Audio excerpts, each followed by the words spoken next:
Mimi I believe, ukiniuliza mimi kama ilikuwa ni demonstration, ni kama vile una protest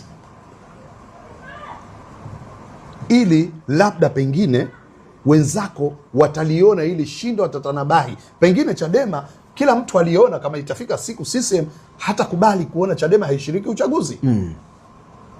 Japo tumetafsiri vibaya, CCM haikujali hilo. Lakini tumi, pamoja na kwamba Chadema haikushiriki uchaguzi, lakini tujiulize, ni sahihi kutokuwa na mazungumzo nao? Ni sahihi kuwaacha nje ya kila kitu? Ni sahihi kushirikiana, sitaki kutaja majina, na vyama vinavyoonekana haviungwi mkono zaidi kuliko Chadema? Unaweza ukashirikiana na vyama 20, lakini mwisho wa siku Waswahili wakasema unajiongopea mwenyewe. Bado unajua nguvu ya wananchi kisiasa isiyo tukubali sisi iko wapi.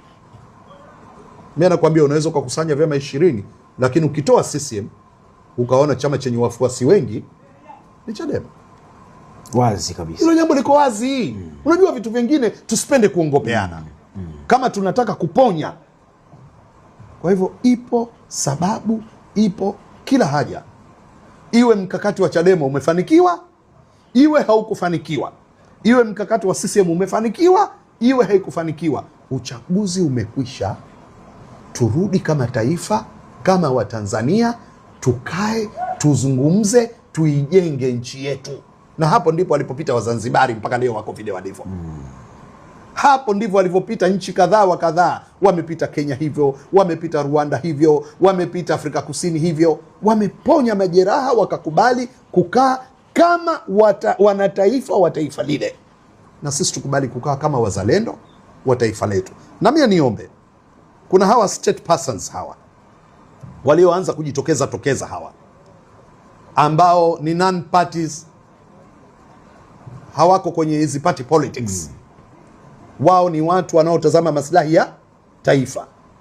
Wajitahidi kusukuma maelewano katika nchi yetu. Aidha wawe ni wanasiasa wastaafu, aidha wawe ni viongozi wa dini, aidha wawe ni watu wenye umashuhuri na ushawishi, aidha wawe ni watu wafanyabiashara wakubwa. Wote hawa wajue kama wana jukumu la kuwaeka pamoja wanasiasa. Unajua, mimi juzi nimefurahi wakati wa Christmas. Kuna kauli zilikuwa zinatolewa. Kuna mtu akaniuliza, nini mtazamo wako? Nikamwambia mtazamo wangu kwenye kiongozi wa dini. Nianze na kwenye chama cha siasa. Waliopo ni waumini na wanachama wa chama kile tu. Lakini kiongozi wa dini anapohubiri, anahubiria watu wa imani tofauti, wote ni wake.